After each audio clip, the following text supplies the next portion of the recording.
हाँ जी, नमस्कार। कैसे हैं आप सभी लोग? उम्मीद करते हैं कि सभी लोग बहुत बढ़िया होंगे।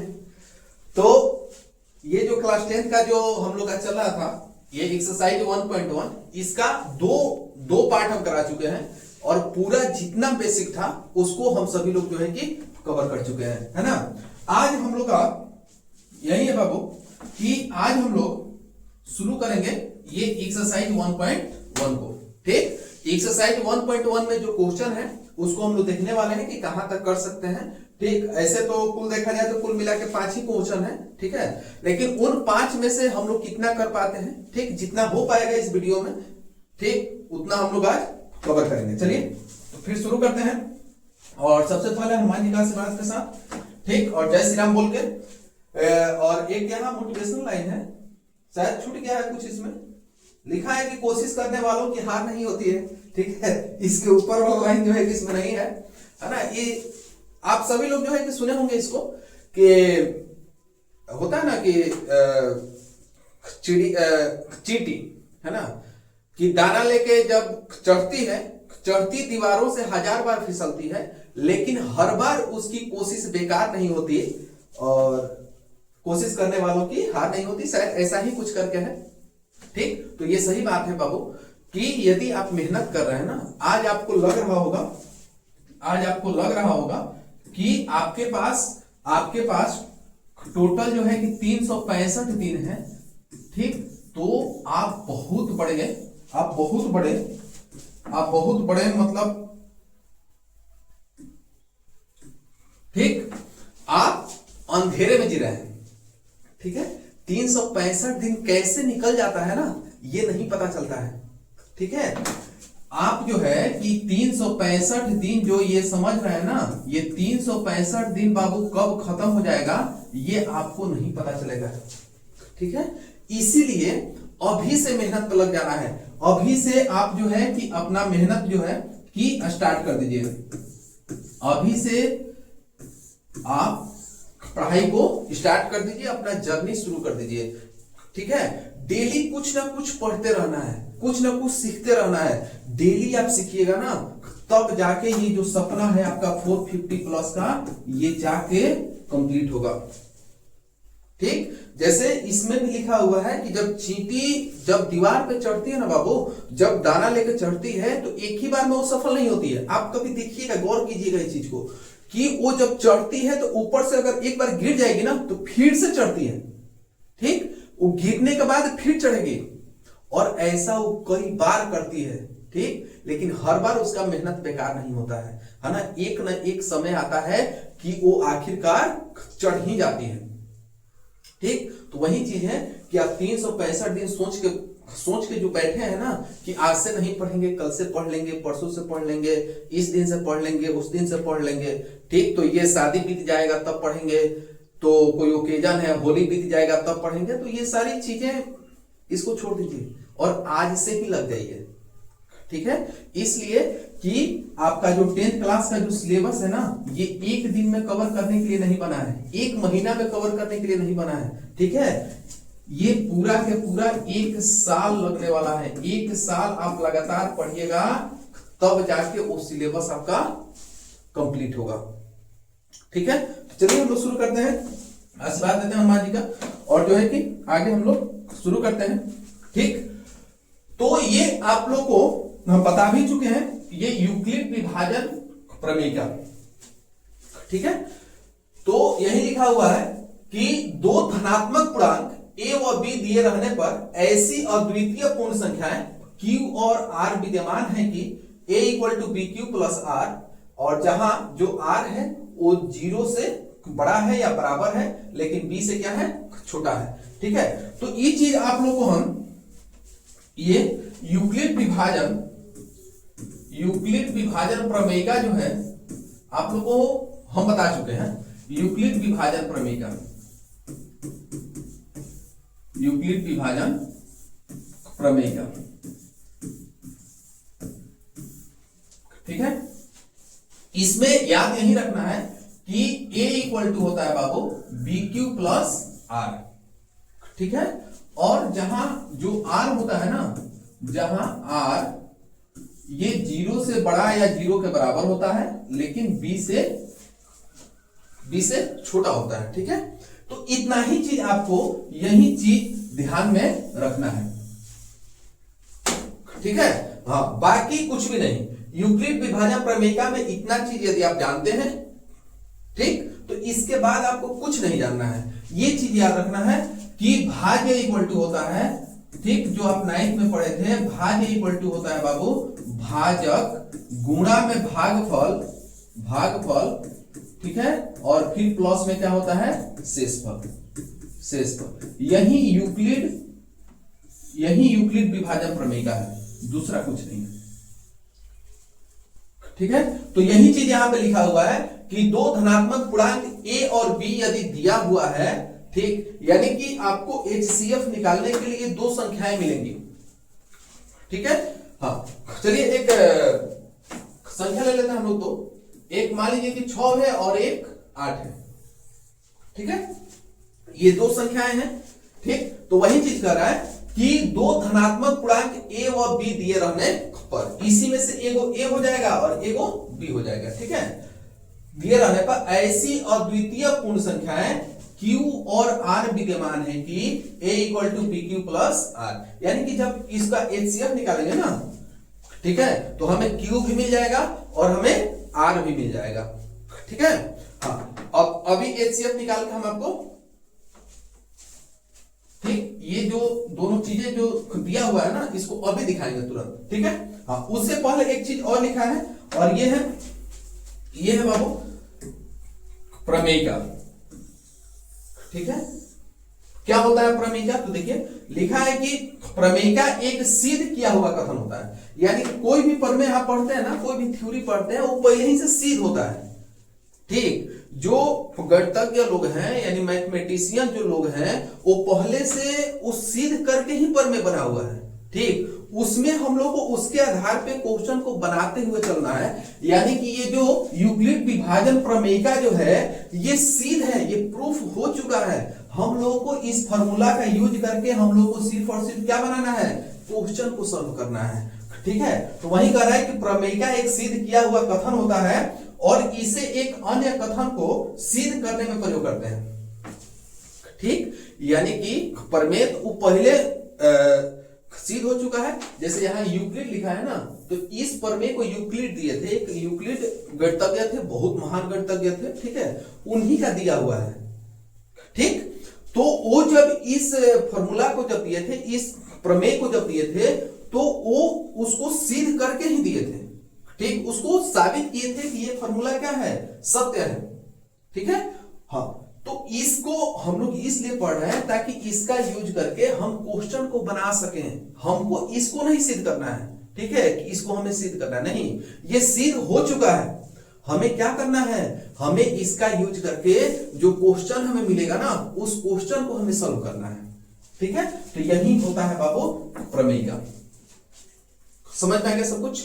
चलिए अब नेक्स्ट बढ़ते हैं बाबू, नेक्स्ट बढ़ते हैं। और यूक्लिड विभाजन जो प्रमेयिका ये लिखे हुए हैं ना, ठीक, इसका यूज करके हम लोग कुछ HCF निकालते हैं। ठीक, जैसे समझिए, अगर दिया हो, हमें क्वेश्चन दिया हो कि 6 और 8 का, जैसे क्वेश्चन लिख ही देते हैं, ठीक, अच्छा से लिख देते हैं,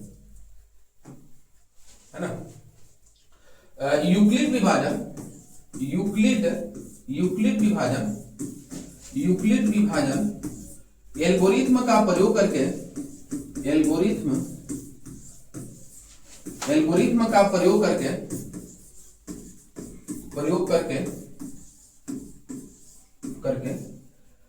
225 और 145 का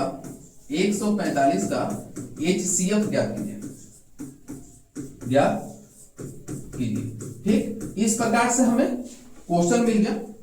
ठीक, ये अपने मन से हम क्वेश्चन लिए हुए हैं। ठीक है, हाँ, ये आपके बुक का क्वेश्चन नहीं है। इसके बाद इस क्वेश्चन को करने के बाद हम लोग जो है कि एक्सरसाइज 1.1 के जो क्वेश्चन है उसको हम लोग सॉल्व करना शुरू कर देंगे। ठीक है, तो इसको देखिए, लिखा है कि यूक्लिड विभाजन एल्गोरिथ्म का प्रयोग करके 225 और 145 का क्या निकाल देना है बाबू, HCF निकाल देना है। ठीक है, तो आपको हम बताए थे, आपको बाबू हम बताए थे, है ना, कि सबसे पहले इसमें दो संख्याएं हमें दिख रही हैं, एक दिख रहा है 225 और दूसरा दिख रहा है 145, ठीक है। तो हम जब इसको सॉल्व करेंगे ना, तो सबसे पहले मान लेंगे कि मान ए मानेंगे और क्या मानेंगे हम लोग, बी मानेंगे। दो वो संख्या इसमें से हमें ले लेना है, दो को संख्या ही है, इसमें से एगो ए होगा और एगो क्या होगा, बी होगा, ठीक है। तो ए कौन होगा, तो जो बड़ा होगा ना वो ए होगा। तो वहां 225 है और यहाँ 145 है, दोनों में से कौन बड़ा है, तो 225 बड़ा है, तो 225 हम लोग का क्या हो जाएगा, ए हो जाएगा। और बी क्या होगा, तो जो छोटा होगा, इन दोनों में जो छोटा होगा वो क्या हो जाएगा, बी हो जाएगा, ठीक है। तो ए 225 हो गया, बी कितना हो गया, 145 हो गया, ठीक है।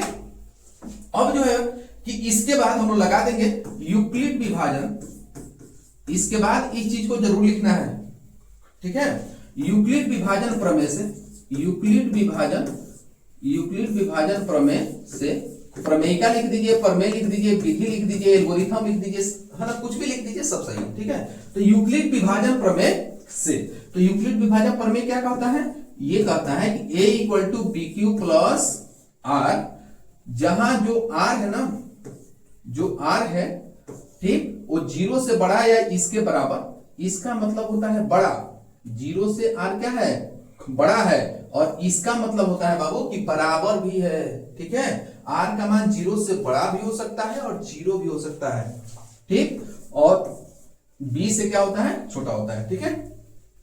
इसको लिखने के बाद अब हम लोग चलते हैं, इसी फॉर्मूला पे हम लोग को इसको बैठा देना है, ठीक है। तो यहां पे a लिखा हुआ है, यहां a है, तो a का मान कितना है बाबू, 225, यहां लिख लीजिए 225। फिर यहां b लिखा हुआ है, तो b का मान कितना है, 145, ठीक है। अब हमें q का मान चाहिए, ठीक, b और q के बीच में कोई साइन नहीं है तो मल्टीप्लाई होता है, ठीक है। तो हमें q का मान चाहिए, तो q का मान कहां से आएगा, तो q का मान आएगा जब 145 से 225 में जब हम भाग देंगे, तो जितना बार में कटेगा ना वही तो q होगा। q मतलब भागफल, देखिए यहाँ जो q है ना, q का मतलब क्या होता है बाबू, भागफल, और b का मतलब भाजक, यानी जिससे भाग दिया जाता है, और भाज्य मतलब a मतलब भाज्य, यानी जिसमें भाग दिया जाता है, ठीक है। तो 145 से अगर 225 में भाग दे तो कितना बार में कटेगा, बोलिए कितना बार में कटेगा। इसको और आसान तरीका से बनाने के लिए सबसे पहले आपको हम बताए थे कि बाबू आप रफ कार्य कर लीजिएगा, ठीक है, हाँ, कॉपी पे कहीं साइड में रफ कार्य आपको कर लेना है, और जैसे आप HCF देते हैं वैसे ही HCF दीजिएगा।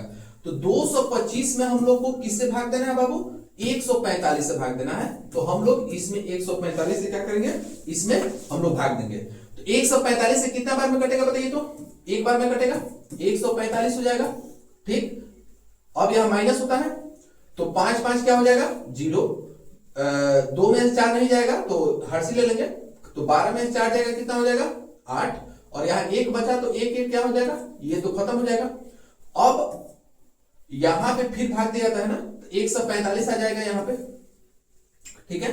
तो 145 में जब 80 से भाग देंगे तो एक बार में ही कटेगा, यहां हो जाएगा 5, और 14 में से 8 घटाएंगे तो कितना हो जाएगा, 6। अब देखिए यहां बच गया 65, अब 65 में फिर से 65 में किस 65 से किस में भाग देंगे, तो 80 में, ठीक। यानी कि जिसे हम भाग दिए रहते हैं ना, जब तक यहाँ शेष 0 नहीं आ जाएगा फिर उसमें भाग देते रहना होता है, ठीक है। जैसे यहाँ 145 से भाग दिए थे, तो दूसरा हाली में 145 में भाग दिए थे जो यहाँ शेष बचा था, ठीक। तो तीसरा हाली में शेष ये बचा है ना, तो इससे भाग देंगे किस में, जिसे यहाँ भाग दिए थे, ठीक है। तो 65 से 80 कितना बार में कटेगा, एक बार में कटेगा, तो 65 एकम क्या हो जाएगा, 65। अब यहाँ 10 है, यहाँ 5 है, 10 में से 5 जाएगा 1, यहाँ 7 में 6 हो जाएगा, कितना हो जाएगा, 1 हो जाएगा। यहाँ पे नहीं, यहाँ गलती है ना, यहाँ तो गलती है, यहाँ तो बाबू गलती है, यहाँ क्या होगा, 10 में से 5 जाएगा तो यहाँ 5 बचेगा ना, हाँ अब सही है। अब यहाँ आएगा यहाँ 65, अब 15 से 65 में भाग देंगे कितना बार में कटेगा, 4 बार में, 15 चौके क्या हो जाएगा 60, और 5 में 0 तो 5 हो जाएगा, ये कट जाएगा। अब फिर इस 15 में भाग देंगे तो 5 तिहाई क्या हो जाता है 15, अब यहां शेषफल क्या आया बाबू, 0 आया। ठीक है, तो ऐसे आप HCF देना जानते हैं ना ऐसा। ठीक है, तो ऐसा जब आप जानते हैं बाबू, जब आप ऐसा जानते हैं, ठीक, जब आप इस चीज को जानते हैं तो इस चीज को भी जान जाएंगे। ठीक, कहीं से कोई दिक्कत नहीं होने वाला है। ठीक है, अब देखिए, तो 145 में जब 145 से जब 225 में भाग देंगे, 145 से 225 में भाग दिए थे तो कितना बार में कटा था, एक बार में। तो यहां Q का वैल्यू क्या आ जाएगा, 1। फिर यहां प्लस है तो प्लस, ठीक है, R, यानी कि जब भाग दिए और जब घटाए तो कितना बचा था बाबू, 80 बचा था। तो R का मान क्या आ जाएगा, यहां पे 80 आ जाएगा। ठीक है, अब तो ये हम लोग का फर्स्ट चरण कंप्लीट हो गया। अब सेकंड में चलते हैं। अभी यहाँ R का मान 0 नहीं आया है, जब तक R का मान 0 नहीं हो जाएगा ना, तब तक हमें भाग देते रहना है। ठीक है, तो नेक्स्ट में चलते हैं। तो नेक्स्ट में क्या होता है कि जिससे हम भाग दिए थे वो हमारा भाज्य बन जाता है, यानी 145 पहले लिखाएगा। ठीक है, और जो हमारा शेष बचा था वो हमारा भाजक हो जाता है, यानी कि वो हमारा b हो जाता है। तो शेष क्या बचा था, 80। तो 80 यहां पे हमारा क्या हो जाएगा, b हो जाएगा। ठीक है, अब 80 से 145 से भाग देंगे। जब 80 से 145 में जब भाग देंगे तो कितना बार में कटेगा, एक बार में कटेगा। तो यहां पे जो Q है, Q का मान कितना आ जाएगा, 1 आ जाएगा। ठीक है, भाग देने के बाद, ठीक, 80 से एक बार में जाएगा। ठीक है, 145 में जब 80 घटाएंगे तो शेष क्या बचेगा, शेषफल क्या बचेगा बाबू, 65 बचेगा। यानी कि यहां पे हम लोग का R का मान क्या हो जाएगा, 65 हो जाएगा। ठीक है, तो ये हो गया चरण सेकेंड। अब थर्ड चरण में ये होगा ना, थर्ड चरण में बाबू ये होगा कि अब जिससे भाग दिए थे ये फिर से A बन जाएगा। ठीक है, और जो शेषफल हमारा बचा था ना, ये हमारा B बन जाता है। ठीक है, तो 65 में 80 में 65 जब भाग देंगे तो कितना बार में कटेगा, एक बार में कटेगा। यहां भी कितना बार में कटेगा, एक ही बार में कटेगा। ठीक है, तो एक बार में, तो 65 एकम 65 हो जाएगा। तो जब 80 में से 65 घटाएंगे ना, जब 80 में से 65 घटाएंगे तो कितना बचेगा, 15 बचेगा। तो यहां पे हम लोग का जो शेषफल आएगा कितना आ जाएगा बाबू, 15 आ जाएगा। ठीक है, अब देखिए, अभी भी यहां आज 0 नहीं आया, तो और चलेंगे आगे। अब जिसे भाग दिए थे ये हमारा क्या हो जाएगा, ये हमारा भाज्य हो जाएगा, यानी A हो जाएगा। ठीक है, और जो शेष जो बचा था हमारा क्या हो जाएगा, ये B हो जाएगा। ठीक, अब Q का मान क्या आएगा, तो 15 से जब 65 में भाग देंगे तो कितना बार में भाग जाएगा, 4 बार में। 15 चौके 60 होता है, तो यहाँ पे क्या आ जाएगा, 4 हो जाएगा। ठीक, तो 15 चौके 60, जब 60 को 65 में से घटाएंगे तो कितना आएगा, कितना बचेगा, 5 बचेगा। ठीक है, यहां देख लीजिए, 15 चौके 60, जब 65 में 60 घटाएंगे कितना बचेगा बाबू, 5 बचेगा। ठीक है, तो यहां हम लोग का शेषफल क्या आ गया, 5 आ गया। अभी भी R 0 नहीं आया है। ठीक है, जब तक R 0 नहीं आएगा ना, तब तक हमें ये कार्य करते रहना होगा। ठीक है, चलिए, तो अब किससे भाग दिए थे, ये 15 से दिए थे, तो अब ये 15 A बन जाएगा। ठीक है, और जो शेष बचा था ना, ये हम लोग का B बन जाएगा। अब 15 में जब 5 से भाग देंगे तो कितना बार में कटेगा बताइए, 3 बार में। 5 तिहाई 15 होता है। ठीक, तो 5 तिहाई 15, तो जब 15 में से जब 15 जाएगा तो क्या आ जाएगा, 0 बचेगा। R क्या आएगा, 0 आएगा। R क्या आ जाएगा बाबू, 0। ठीक है, अब इसके आगे हमें नहीं पढ़ना है। ठीक, अब इसके आगे लिखना होता है 1-2 लाइन। ठीक, कि चूंकि अंतिम भाजक क्या है बाबू, अंतिम भाजक क्या है बताइए, किसे भाग देने पर 0 आया था, तो 5 से जब भाग दिए थे ना तब 0 आया था। तो अंतिम भाजक क्या होगा, 5 होगा। तो अंतिम भाजक 5 है। अंतिम भाजक क्या है बाबू, 5 है। अतः यहां लिख देते हैं, अतः HCF इक्वल टू क्या हो जाएगा, 5 हो जाएगा। जो अंतिम भाजक होता है ना, वही क्या होता है बाबू, वही हमारा HCF होता है। ठीक है, तो इस चीज को आप समझे होंगे।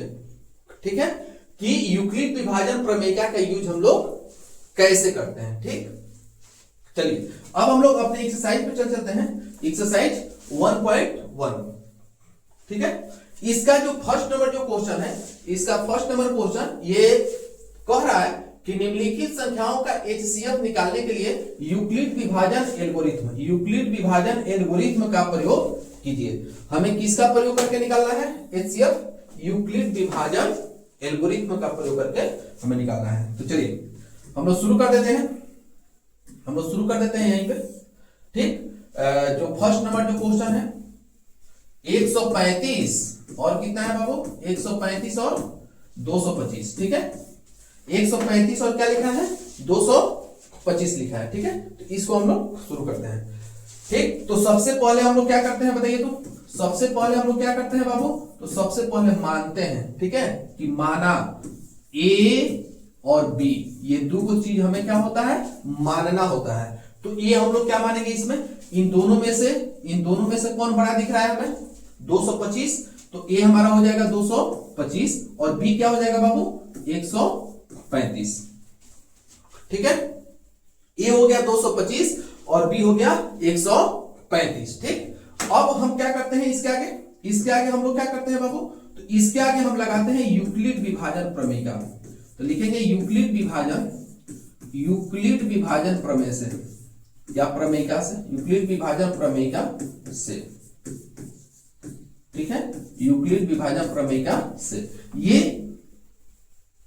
जो यूक्लिड विभाजन जो प्रमेय है ये क्या कहता है बाबू? तो ये कहता है A equal to B Q plus R, जहां जो R है ना ये 0 के बराबर या 0 से बड़ा हो सकता है लेकिन B से छोटा हो सकता है। इस दो लाइन को याद कर लीजिए। ठीक है, हर एक क्वेश्चन में लिखना है, यही कॉपी पेस्ट करते रहना है, ये दोनों लाइन लिखते चलना है। ठीक है, सब में। इसके बाद इसका कोई काम नहीं है। ठीक है, हाँ चलिए, तो ये जो A है, A की जगह पे A का मान रखेंगे कितना? 225। यहां B है, B का मान कितना है? 135। अब यहां Q का मान हमें चाहिए। ठीक है, तो 225 में यदि 135 से हम गुणा करें, 225 में यदि हम 135 से भाग दें तो कितना बार में भाग जाएगा बताइए? एक बार में जाएगा। कितना बार में जाएगा? एक बार में। तो 135 से कम कितना? 135। 135 जब 225 में से घटाएंगे तो कितना बचेगा बाबू? कितना बचेगा? शायद 90 बचना चाहिए, इसमें घटा लीजिए। 5 5 0 और यहाँ पे 11 में यहाँ हो जाएगा 12, 12 में से 3 जाएगा 9 3 12 और हाँ ठीक है, कितना बचेगा? 90 बचेगा। ठीक, अब यहाँ पे ये R 0 तो आया नहीं, जब 0 नहीं आया तो फिर आगे बढ़ेंगे और अभी बताए कि जिसे भाग दिए रहते हैं ना वो दोबारा क्या हो जाता है? ये A बन जाता है। ठीक, और जो हमारा शेष होता है ना वो क्या बन जाता है? तो वो हमारा B बन जाता है। तो यहाँ आ जाएगा 90। यानी कि अब 135 में हमें किससे भाग देना है? 90 से भाग देना है। तो 90 से कितना बार में भाग जाएगा? अगर 2 बार भी करते हैं तो 9 दूनी 18 होता है, यानी 180 हो जाएगा ना, जो 135 से बहुत अधिक है, यानी यहां भी एक ही बार में कटेगा। ठीक, तो जब 135 में जब 90 से भाग देंगे तो एक बार में भाग जाएगा और एक बार में जब भाग जा रहा है बाबू तो 135 में से जब 90 घटा देंगे हम तो कितना बचेगा?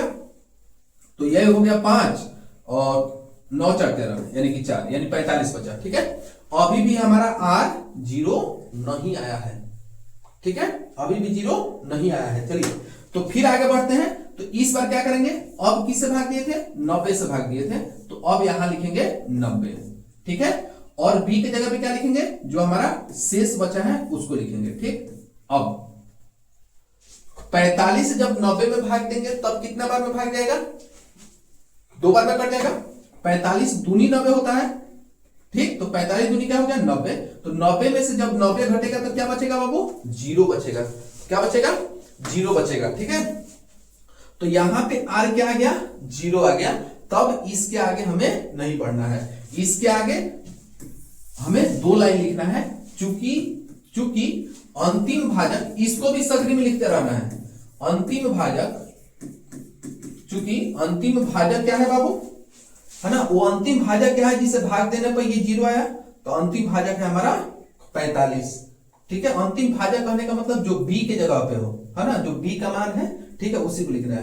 तो अंतिम भाजक क्या है हम लोग का? 45। ठीक है, तो चूंकि अंतिम भाजक क्या है? 45 है, अतः HCF इक्वल टू, या इसको भी लिख सकते हैं अतः, ठीक, 135 और 225 का मौसम, ठीक, या HCF इक्वल टू 45 है, वैसे भी लिख दीजिए चाहे ऐसे डायरेक्ट लिख दीजिए कि अतः HCF इक्वल टू 45 और यहां पे डाल दीजिए आंसर। बोलिए समझ में आया? आपका जो प्रश्नावली 1.1 है उसका क्वेश्चन नंबर फर्स्ट का ये फर्स्ट पार्ट हो गया।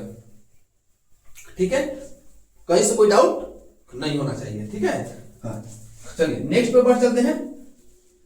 यहां पे तो क्वेश्चन लिखाई थी, यहां तो क्वेश्चन आ गया। इन दोनों कहां सॉल्व कराए, इन दोनों को सॉल्व कहां कराए। चलिए नेक्स्ट पेज पे चलते हैं हम लोग, नेक्स्ट पे चलते हैं। ठीक, नेक्स्ट पे चलते हैं 196 और 3820। याद रखिएगा बात को, 196 और 3820। ठीक है, नेक्स्ट पे हम चलते हैं 196 और 3820। चलिए यहां पर आते हैं हम लोग। ठीक है, सेकेंड पार्ट क्या है बाबू हम लोग का? सेकेंड पार्ट क्या है? तो सेकेंड पार्ट है 196 और 3820। 3820। ठीक है, इसको भी यूक्लिड विभाजन प्रमेय का यूज करके ही हमें बनाना है। ठीक है, तो सेम वही प्रोसेस बार बार आपको दोहराते रहना है ना। देखिए सबसे पहले हम लोग मानने वाला काम करेंगे कि माना। ठीक, ए ये दोनों में से कौन बड़ा है? ये 3820 ना, ए क्या हो जाएगा? 3820। ठीक है, और बी क्या हो जाएगा बाबू? जो छोटा वाला है इसमें, छोटा वाला क्या है? 196।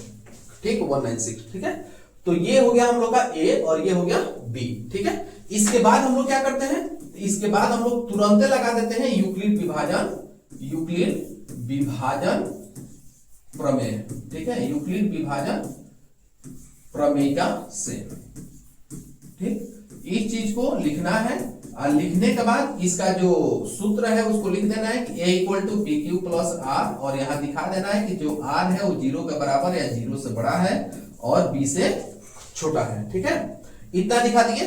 अब हम लोग अपने क्वेश्चन को सॉल्व करेंगे। ठीक है, हाँ यहां जो a है, a की जगह पे a का मान कितना है? 3820। यहां लिख लेंगे 3820। ठीक है, उसके बाद यहां b है तो b की जगह पे लिख देंगे 196। ठीक है, अब 196 से 3820 में हमें भाग देना है। ठीक, जब भाग देंगे तो कितना बार में कटेगा बाबू? कितना बार में कटेगा? ये बहुत लंबा जाएगा। ठीक, हमको याद है तो हम ऐसे ही लिख देते हैं, लेकिन आप लोग जो है ठीक है कि एक बार इसमें 3820 में 196 से घर पे भाग जरूर दीजिएगा। ठीक है, यहां भाग देंगे थोड़ा सा टाइम अधिक हो जाएगा। ठीक, तो 196 से 3820 जो है 195 बार में कट जाएगा, है ना? बढ़िया बात। ठीक है, 196 से 3820 कितना बार में कट जाएगा? 195 बार में। ठीक है, इसलिए कि हमको पढ़ाते पढ़ाते याद है। ठीक है, लेकिन आपके लिए तो फर्स्ट बार है ना, तो आप भाग जरूर दीजिएगा। ठीक है, मेहनत से कोई कंजूसी नहीं, मेहनत जो कीजिएगा ना वही तो, उसी का तो फल मिलना है, उसी का तो परिणाम मिलेगा आपको आपके एग्जाम में। ठीक है, तो आप कंजूसी नहीं कि सर डायरेक्ट लिख दिए तो हम भी डायरेक्ट लिख देते हैं। आप एक बार कोशिश जरूर कीजिएगा। 196 से 3820 में भाग आपको देना है। ठीक, चलिए तो 196 जब 3820 में जब भाग देंगे ना तो 195 बार में ये कट जाएगा। यानी कि 3820 जो है बाबू, 3820 जो है 196 से भाग देंगे ना तो 195 बार में, ठीक है, 3820 आ जाएगा और ये पूरा का पूरा क्या हो जाएगा? कट जाएगा। लेकिन आप ऐसे मत दीजिएगा, ऐसे भाग देने पे ये गलत हो जाएगा ना, ये प्रोसेस गलत हो जाएगा। हम लोग भाग का कौन सा विधि सीखे हैं? हम लोग भाग का ये विधि सीखे हैं ना कि इससे जब इसमें भाग देना है, ठीक है, तो एक बार में पहले कटाएंगे, ठीक है, फिर यहां माइनस कर लेंगे, फिर 9 बार में भाग जाएगा। ठीक है, तो ये विधि हम लोग जानते हैं, तो इस विधि से आपको भाग देना है। ठीक, चलिए तो ये पूरा का पूरा क्या हो जाएगा? कट जाएगा। यानी कि यहां पे r का मान क्या आ जाएगा बाबू? 0 हो जाएगा। ठीक है, जब 0 हो गया तो हम लोग जानते हैं कि जब r 0 हो गया ना तो हमें उसके आगे नहीं बढ़ना है। ठीक, यानी कि यहां से अब हम लिख देंगे, हम लोग ये लिख देंगे बाबू कि चूंकि अंतिम भाजक कितना है? बोलिए तो अंतिम भाजक कितना है? 196 से ही भाग दिए थे ना। ठीक है, तो अंतिम भाजक हमारा हो जाएगा 196 है। अतः HCF कितना हो जाएगा? बोलिए, अतः HCF इक्वल टू 196 हो जाएगा और यही हो जाएगा क्या? आंसर। समझ में? ये तो काफी आसान हो गया। ये तो एक ही बार में बन गया है ना। हाँ, जबकि जो एग्जाम्पल हम कराए थे आपको, है ना, अभी जो एग्जाम्पल कराए थे वो कितना बार में हुआ था बाबू, वो कितना बार में हो गया था, ये वाला नहीं ना, इसके, हाँ ये वाला, ठीक है। इसका अगर काउंट करें तो 1, यहाँ 2, 3, 4 और ये 5, टोटल 5 बार में हुआ था। 5 बार में आर का मान क्या हुआ था, 0 आया था। तो कोई कोई क्वेश्चन थोड़ा सा, है ना, थोड़ा सा बड़ा हो जाता है, और कोई कोई क्वेश्चन जो है कि आसानी से बन जाता है। ये भी आसान नहीं था, हमको याद था पहले, ठीक है, हमको पता है कि 195 बार में कट जाएगा, ठीक है, हाँ, तब जाकर आसान हुआ था। और यदि अगर वो चीज नहीं पता होता, है ना, तो हमको भी भाग देना होता है, ठीक है, लेकिन आप घर पे भाग जरूर दीजिएगा।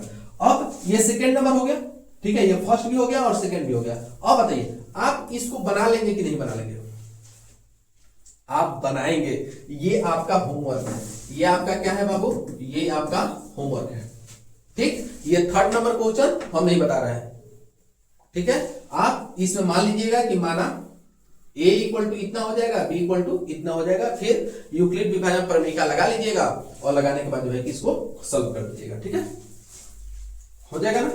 हाँ, चलिए अब नेक्स्ट क्वेश्चन हम बढ़ चलते हैं। यहीं पे लिखा हुआ है क्वेश्चन नंबर सेकेंड नंबर, ठीक है। ये जो क्वेश्चन नंबर जो सेकंड है, ये कह रहा है बाबू कि दर्शाइए कि कोई भी धनात्मक विषम पूर्णांक 6³ + 1 या 6³ + 3 या 6³ + 5 के रूप का होता है, जहां q कोई पूर्णांक है, ठीक। तो इसमें कहीं से कोई दिक्कत नहीं है, ठीक है। आपको हम जो बताएंगे वो प्रोसेस आपको याद रखना है, ठीक। ये क्वेश्चन बहुत आसान है, बहुत इजी क्वेश्चन है ना, लेकिन जो लोग जैसे आप पढ़ रहे हैं ना, तो इस क्वेश्चन को देख कर लगता है कि बनेगा कैसे, ठीक है। तो ये मुश्किल नहीं है, आपको बस अपना पूरा फोकस यहाँ पे करके रखना है। यदि आप कॉपी कलम लिए होंगे ना, तो कॉपी कलम को अभी कुछ देर के लिए बंद कर दीजिए, और जितना देर इस क्वेश्चन को बताएंगे उतना देर आपको अपना पूरा के पूरा फोकस यहाँ बनाकर रखना है, ठीक है। एक अगर इसको बना लिए तो आप समझिए कि इसको जिंदगी में फिर कभी नहीं भूलेंगे, अगर ये प्रोसेस अगर आपको समझ में आ गया तो, ठीक है। चलिए तो शुरू करते हैं इसको, और देखिए सबसे पहले इसमें हम लोग मानेंगे, ठीक, इसमें मानेंगे। इसमें क्वेश्चन पहले पढ़ लेना है कि क्वेश्चन दिया कौन सी है।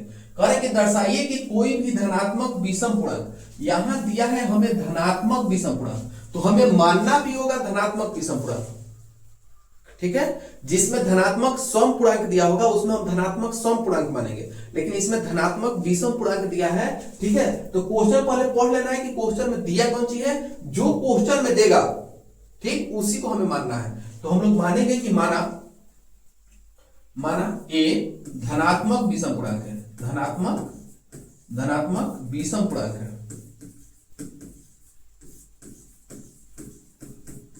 धनात्मक विषम पूर्णांक है, ठीक है। ए को ही मानना है, आप कुछ भी मान सकते हैं लेकिन ए ही ठीक है, ठीक है। तो ए को ही मानिएगा, ठीक, कि माना ए धनात्मक विषम पूर्णांक है, ठीक।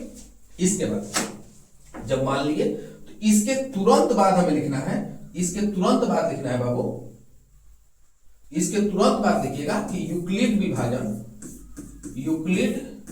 विभाजन एल्गोरिथम से, यूक्लिड विभाजन एल्गोरिथम या प्रमेयिका से, कुछ भी लिखिए, यूक्लिड विभाजन प्रमेयिका से। क्वेश्चन में क्या लिखा है, क्वेश्चन में क्या लिखा है, दर्शाइए कि कोई भी धनात्मक, हाँ ठीक है, इसमें नहीं दिया ये वाला चीज, ठीक है। तो हमें ये मानने के बाद तुरंत उसके जस्ट बाद हमें ये चीज लिख लेना है कि यूक्लिड विभाजन प्रमेयिका से, ठीक है। इसके बाद इसका जो फॉर्मूला होता है उसको लिख दीजिए कि a equal to BQ plus R, जहां जो R होता है वो 0 के बराबर या 0 से बड़ा होता है, और B से क्या होता है, छोटा होता है, ठीक है। चलिए आगे बढ़ते हैं बाबू। अब देखिए, अब यहां पे यहां थोड़ा सा ध्यान दीजिएगा, यहां तक में कहीं से कोई आपको दिक्कत नहीं होगा, ठीक है। हाँ, कि मानना था, हम लोग मान लिए कि माना ए धनात्मक विषम पूर्णांक है, ठीक है। उसके बाद यूक्लिड विभाजन प्रमेयिका से और यूक्लिड विभाजन प्रमेयिका का हम फॉर्मूला लिखेंगे। यहां तक कहीं से कोई दिक्कत नहीं है। ठीक, जो भी झंझट उत्पन्न होता है ना, जो भी इस क्वेश्चन में समस्या उत्पन्न होता है ना, अब इसके बाद होता है। ठीक है, तो एकदम ध्यान दीजिए, एकदम पूरा एकदम ध्यान दीजिएगा। ठीक, इसको समझिए। यहां पे दिया हमें 6q + 1, यहां दिया है 6q + 3, और यहां दिया है कौन सी 6q + 5। ठीक है, क्या क्या दिया है बाबू, 6q + 1, 6q + 3 और 6q + 5। ठीक, इसमें देखिए ये तीनों में देखेंगे, यदि तीनों में एक चीज कॉमन है, ये जो 6 है ना ये तीनों में है, ये जो 6 है ना ये तीनों में है। ठीक है, अब देखिए हम लोग का फॉर्मूला क्या होता है कि a = bq + r होता है ना, bq प्लस क्या होता है r होता है, तो q के पहले जो लिखा होता है वो क्या होता है b होता है। ठीक, तो q के पहले क्या लिखा है 6 लिखा है, q के पहले क्या लिखा है 6 लिखा है, या q के पहले क्या लिखा है 6 लिखा है, यानी कि जो b का मान है ना वो 6 है, और हर एक क्वेश्चन में ये b का मान आपको देगा। इस टाइप का जो क्वेश्चन आएगा ना बाबू वो b का मान उसमें देगा। जैसे नेक्स्ट एक उदाहरण आप लोग का इसमें है। ठीक है, इसमें देखिए, इसमें दिया है 4q + 1, 4q + 3। ठीक है, दिया ना 4q + 1, 4q + 3 दिया है कि नहीं दिया है, तो ये जो 4 है ना, ये जो 4 है ये b का मान है। तो हर एक क्वेश्चन में बाबू b का मान देता है। ठीक, तो यहां से क्वेश्चन से देख के हम b का मान लिख देंगे। ठीक है, अब b का मान जब लिख दिए ना तो r का मान हमें खुद ही लिखना होगा, r का मान हमें खुद से लिखना होगा।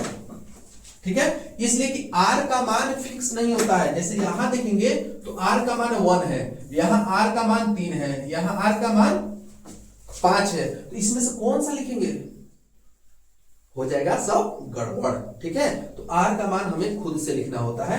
तो ये जो लिमिट है ना इसको याद रखना है कि r का जो मान होता है 0 से स्टार्ट होता है, लेकिन b का जो मान होता है उससे कम होता है। तो 0 से स्टार्ट कीजिए, 0 से स्टार्ट कीजिए, तो 0 के बाद 1, उसके बाद 2, उसके बाद 3, उसके बाद 4, उसके बाद 5 के आगे नहीं जाएंगे, इसलिए कि b का मान हमें 6 दिया हुआ है। b का मान कितना दिया है, b का मान 6 दिया है, तो r का मान 5 तक लिखना है। 0 से शुरू करेंगे और कहां तक लिखेंगे बाबू 5 तक लिखेंगे, 6 पे हम लोग नहीं जाएंगे।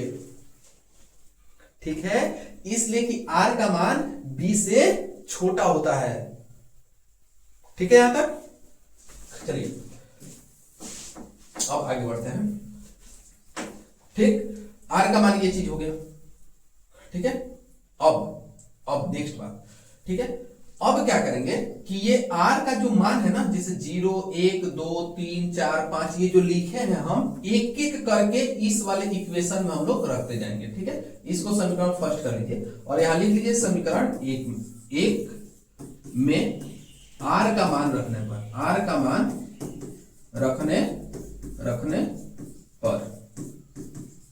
ठीक है, समीकरण फर्स्ट में हम लोग किसका मान रखेंगे, r का मान रखेंगे। ठीक है, चलिए रखिए।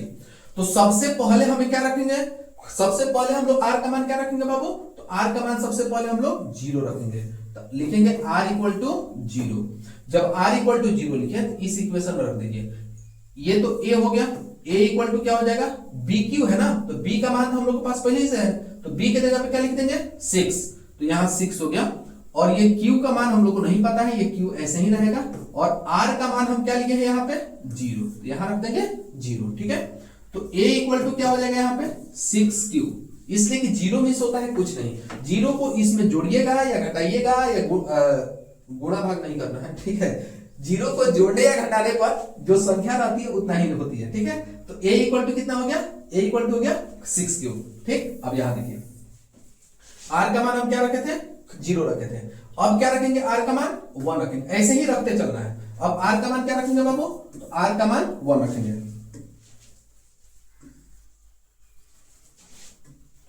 r का मान क्या रखेंगे 1 रखेंगे। ठीक है, तो जब r का मान 1 रखेंगे, इसमें इस इक्वेशन में r का मान 1 रखिए, तो हो जाएगा a इक्वल टू क्या हो जाएगा, यहाँ b का मान 6 हो गया और ये हो गया q, ये q, और फिर प्लस में r की जगह पे क्या लिख देना है, 1 लिख देना है।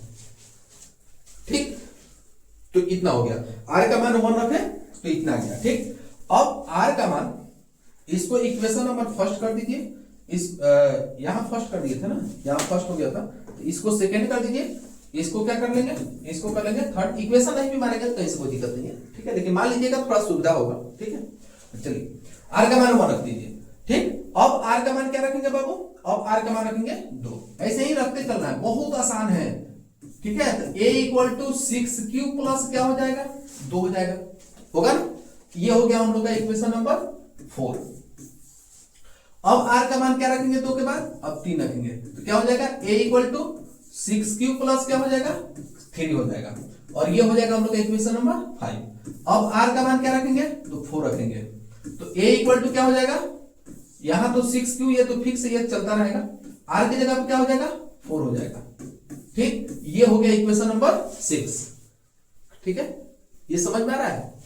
देखिए r का ये जितना मान हम लिखे हैं ना, ये जितना लिखे हैं हम लोग, ठीक है, इस सबको रखना है। एक बार 0 रखिए, फिर 1 रखिए, फिर 2 रखिए, फिर 3 रखिए, फिर 4 रखिए, फिर 5 रखिए।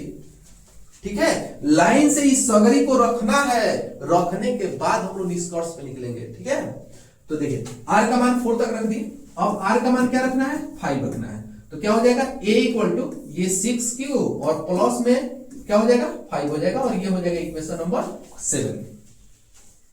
ठीक है, अब देखिए, अब बढ़िया बात समझिए। ठीक है, ये जो 6q है, ये जो 6q है, ये डिवाइड होगा कि नहीं होगा, ये 2 से डिवाइड हो जाएगा ना, डिवाइड हो जाएगा। जब 2 से डिवाइड हो जाएगा तो बताइए विषम होगा, नहीं होगा। विषम संख्या आपको पढ़ाए थे, सम संख्या विषम संख्या पढ़ाए थे, है ना, आपको पढ़ाए थे कि वैसी संख्या जो 2 से विभाजित हो जाए उसको सम संख्या कहते हैं, और वैसी संख्या जो 2 से विभाजित न हो उसको क्या कहते हैं बाबू, विषम संख्या कहते हैं। तो हमें विषम संख्या लेना है, सम संख्या हमें नहीं चाहिए। तो ये हमारा क्या हो जाएगा, ये हो जाएगा हमारा सम संख्या। ठीक है, यहां पाइए, यहां पाइए, ये 6q प्लस 1 है, 6q प्लस क्या है, 1 है। ठीक है, ये बताइए, ये 2 से डिवाइड होगा, नहीं होगा। ठीक, जिस संख्या के अंत में 1 आता हो ना, वो 2 से डिवाइड नहीं होता है, 2 से विभाजित नहीं होता है, तो यहां 1 है। ठीक है, तो ये विषम संख्या है, इसको बताइए। इसके लास्ट में तो 2 है ना, ठीक, ये 6 भी 2 से कट जाएगा, ये 2 भी 2 से कट जाएगा। ठीक है, तो ये सम संख्या है, इसको देखिए, ये 6 तो कट जाएगा लेकिन 3 नहीं कटेगा। ठीक है, इसीलिए ये विषम संख्या है। ठीक, यहां बताइए, ये सम संख्या है, इसलिए कि 6 और 4 दोनों डिवाइड हो जाएंगे 2 से। ठीक है, इसको बताइए, यहां 6 है और यहां 5 है। ठीक है, तो 6 तो हो जाएगा लेकिन 5 डिवाइड नहीं होगा, तो ये कौन सी हो जाएगा बाबू, विषम संख्या हो जाएगा। ठीक है, तो देखिए लिखेंगे कि समीकरण कौन कौन सा समीकरण, समीकरण ये 2 है, जो सम वाला है उसी को लिखना है। समीकरण 2 के बाद सम कौन है, ये 4 और समीकरण ये 6 है ना, 6। समीकरण 2, 4 और 6 से स्पष्ट है कि समीकरण 2, 4 और 6 धनात्मक सम संख्याएं हैं, धनात्मक समपूर्णांक है। 6 धनात्मक समपूर्णांक है। ये सब क्या है बाबू, तो ये सब धनात्मक समपूर्णांक है। ठीक है, ये क्या है, ये धनात्मक समपूर्णांक है। ये क्या है, ये धनात्मक समपूर्णांक है। ये क्या है, ये भी धनात्मक समपूर्णांक है। और अभी आपको बता दिए कि सम क्यों है और विषम क्यों है। ठीक है, तो ये धनात्मक समपूर्णांक है। अतः समीकरण कौन कौन, समीकरण थर्ड, ये विषम वाला लिखना है, है ना। समीकरण थर्ड, उसके बाद 5, उसके बाद 7 और 7 से स्पष्ट है कि कोई भी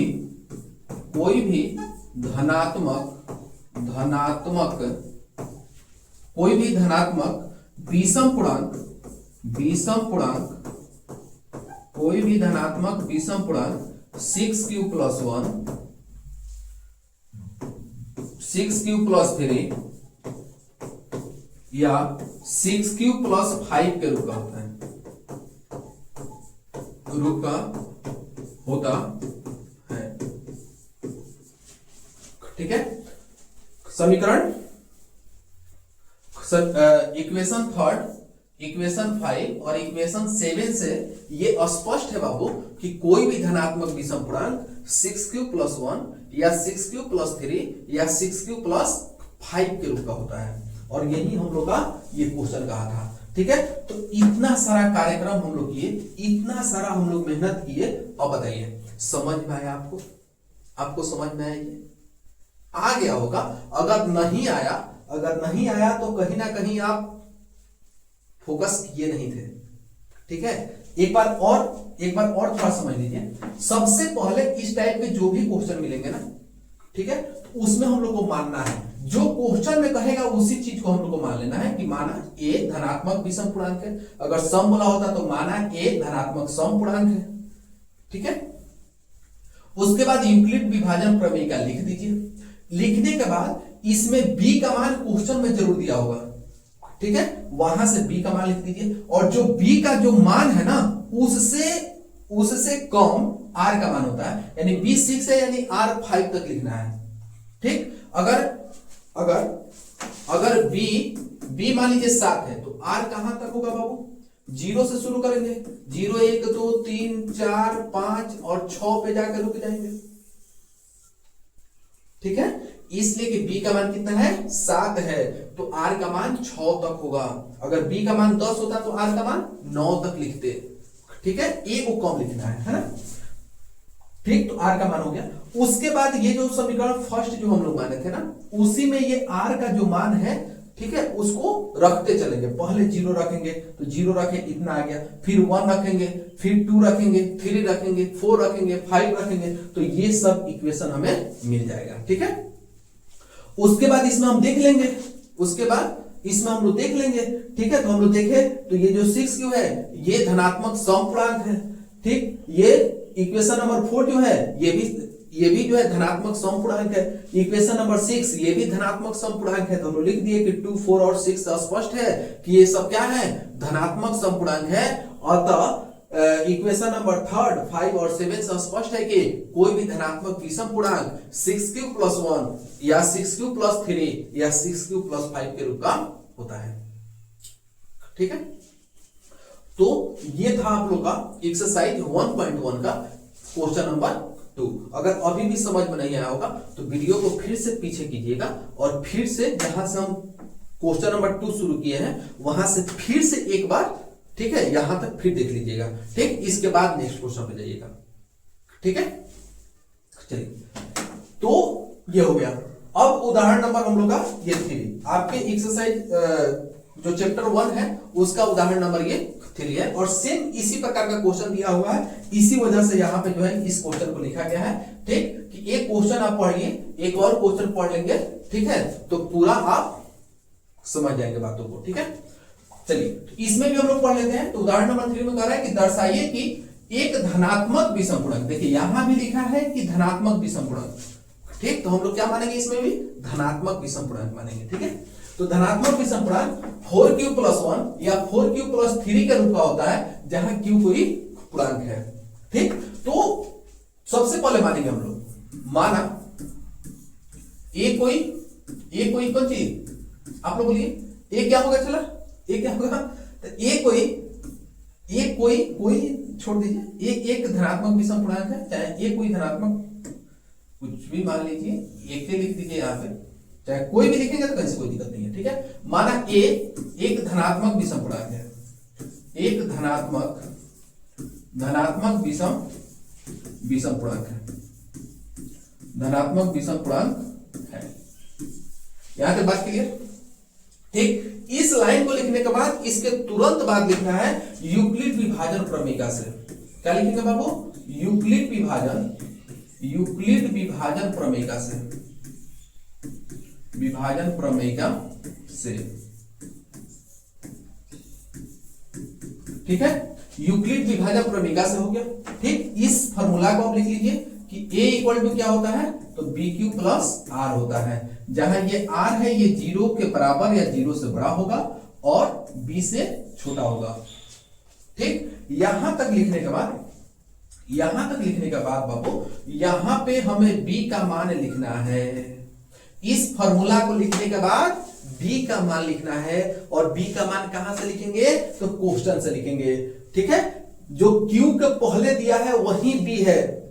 ठीक, तो q के पहले क्या दिया है बाबू, तो q के पहले इसमें क्या लिखा है, 4 लिखा है, और जब 4 लिखा है तो b का मान क्या हो जाएगा, 4 हो जाएगा। ठीक है, जब b का मान हमें पता चल गया तो r भी पता चल जाएगा, इसलिए कि r क्या होता है, b से छोटा होता है, यानी 0 से लिखना शुरू कीजिए और जहां b है ना, b से एक कदम पहले रुक जाइए। ठीक, यही r होता है, तो r 0 से लिखना हम लोग शुरू करेंगे, तो 0 1 2 और क्या हो जाएगा, ये हो जाएगा 3, इसके आगे हमें नहीं पढ़ना है। ठीक, इसलिए कि b का मान 4 है और b कहता है कि तुम हमसे आगे नहीं निकलना चाहिए, तुमको आगे हमसे नहीं निकलना है। ठीक, हमें 3 तक ही रुक जाना है। ठीक है, चलिए, तो ये r हो गया। ठीक, इसको इक्वेशन छोड़ दीजिए, इक्वेशन मानिए या ना मानिए, लेकिन मान लीजिएगा। ठीक है, ठीक है, हम मान लेंगे, छोड़ दें, मानिए लेते हैं, इक्वेशन नंबर फर्स्ट है। तो अब लिखेंगे कि समीकरण फर्स्ट में r का मान रखने पर, r का मान रखने पर, ठीक है, r का जो ये हम लोग वैल्यू लिए है ना ये सब, ठीक है, इसी को हम लोग को इक्वेशन 1 में रख देना है। ठीक, तो ये a ऐसे ही रहेगा, r का मान पहले रखिए, तब तो r का मान पहले क्या लेंगे हम लोग, r का मान पहले क्या लेंगे बाबू, तो r का मान पहले हम लोग 0 रखेंगे, तो लिखेंगे r इक्वल टू 0।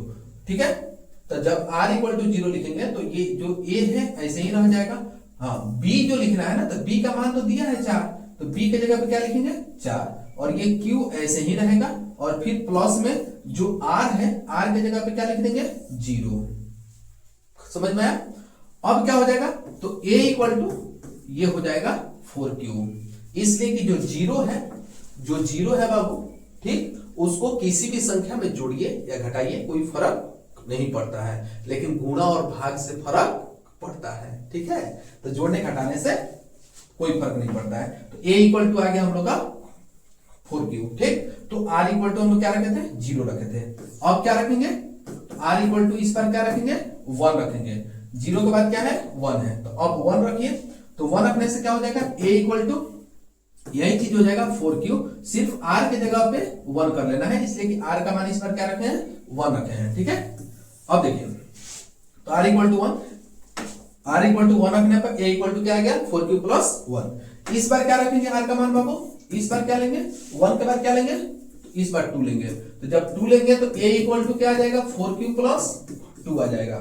ठीक है, फिर जब 2 रख दिया उसके बाद क्या रखेंगे, तो 3 रखेंगे, जब 3 रखेंगे तो a इक्वल टू क्या आ जाएगा 4q प्लस 3, 4q प्लस 3 आ जाएगा। ठीक है, अब देखिए, अब समझना यहीं पे है। ठीक, कि हम लोग यहां पे जब 0 रखे थे तो हम लोग का क्या आया था, 4q आया था। अब 4q जो है ये सम संख्या है कि विषम संख्या है, तो ये 4 जो है 2 से डिवाइड हो जाता है, इसका मतलब ये है कि ये क्या है बाबू, ये सम संख्या है।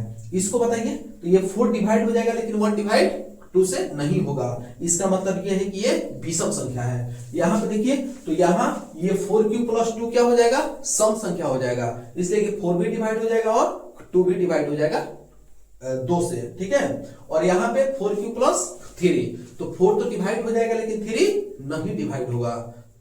ठीक है, तो ये वाला क्या हो जाएगा बाबू, ये विषम हो जाएगा, क्या हो जाएगा, विषम हो जाएगा। ठीक, तो हम लोग लिख देंगे कि चूंकि 4q और फिर 4q प्लस 4q तथा 4q प्लस 2, इसमें 2 ही है ना, इसमें तो 2 ही है ना। ठीक, इसमें जो सम आया है ये तो 2 ही है, एक ये वाला है और एक ये वाला है। ठीक है, तो ऐसे लिख देंगे कि चूंकि 4q तथा 4q प्लस 2 4q प्लस 2 धनात्मक समपूर्णांक है, धनात्मक समपूर्णांक है। देखिए इसके पहले वाला क्वेश्चन में इसके पहले वाला क्वेश्चन में हम लोग इक्वेशन लिए थे, ठीक है। इसको इक्वेशन नंबर सेकंड लिए थे, इसको थर्ड लिए थे, 4 लिए थे, 5 लिए थे, 6 लिए थे, 7 लिए थे। तो आप इस प्रकार से भी बना सकते हैं और जो अभी बता रहे हैं उस प्रकार से भी बना सकते हैं, यानी इक्वेशन नहीं भी लेंगे तभी भी कोई गलती नहीं काटेगा, ठीक है। हाँ, तो 4q तथा 4q प्लस 2 धनात्मक समपूर्णांक है, ठीक। अब जब धनात्मक समपूर्णांक है तो हम लोग का धनात्मक विषम पूर्णांक चाहिए ना, धनात्मक विषम पूर्णांक कौन हो जाएगा, तो ये दोनों को छोड़ दीजिए, तो छोड़ने के बाद बच रहा है ये 4q प्लस 1 और यहां बच रहा है 4q प्लस 3। तो लिख देंगे अतः इसको पहले लिख लीजिए, धनात्मक विषम पूर्णांक कर रहा है ना, तो लिख देंगे अतः कोई भी धनात्मक विषम पूर्णांक, अतः कोई भी धनात्मक विषम पूर्णांक, कोई भी धनात्मक विषम पूर्णांक क्या हो जाएगा, 4q प्लस 1 या 4q प्लस 3 के रूप का, 4q प्लस 3 के रूप का होता है, ठीक। लास्ट लाइन वही लिखना है जो क्वेश्चन हमें दिया हुआ है, ठीक है। हाँ, तो उसी में थोड़ा सा चेंज करके उसको लिख लेना होता है, ठीक। तो अभी आपको 2 क्वेश्चन बता दिए एक टाइप से, एक ये बताया जो आपका एक्सरसाइज 1.1 का जो क्वेश्चन नंबर 2 था, ठीक है। तो ये हो गया, ठीक, इसको आप समझ गए। और उसके बाद आप ही के चैप्टर 1 का जो उदाहरण नंबर जो 3 है ये भी सेम क्वेश्चन था, ठीक है, इसको भी हम करा दिए, ठीक है। हाँ, अब इसके आगे बढ़ते हैं। तो अच्छा, ये तो अभी हम लोग किए ना, और इसके आगे तो कुछ नहीं है, चलिए ठीक है। तो आज के लिए बाबू, आज के लिए बस इतना ही, और उम्मीद करते हैं कि अभी तक जितना आपको समझाए, जितना पढ़ाए, ठीक, ये चीज आप समझे होंगे। अब क्वेश्चन नंबर 2 तक हम लोग कंप्लीट कर दिए और टोटल मिला के 5 क्वेश्चन है, ठीक, एक्सरसाइज 1.1 में। तो यानी कि इसका नेक्स्ट जो पार्ट आएगा, ठीक है, उसमें जो है यानी कल जो क्लास हम लेंगे उसमें क्वेश्चन नंबर 3, क्वेश्चन नंबर 4 और क्वेश्चन नंबर 5 यानी कि तीनों क्वेश्चन कवर कर दिए जाएंगे, ठीक है। यानी एक्सरसाइज 1.1 से अब लास्ट क्लास आने वाला है जो इसके बाद वाला होगा, ठीक है। तो यहां तक आप सभी लोग समझ गए होंगे, कहीं से कोई दिक्कत परेशानी नहीं होगी। अगर कोई भी कहीं से भी कुछ भी दिक्कत परेशानी होता है तो नीचे जो है कि कमेंट में आप लिख के हमको बता दीजिएगा, ठीक है। तो आज के लिए बस इतना ही, फिर मिलते हैं नेक्स्ट क्लास में, तब तक के लिए धन्यवाद।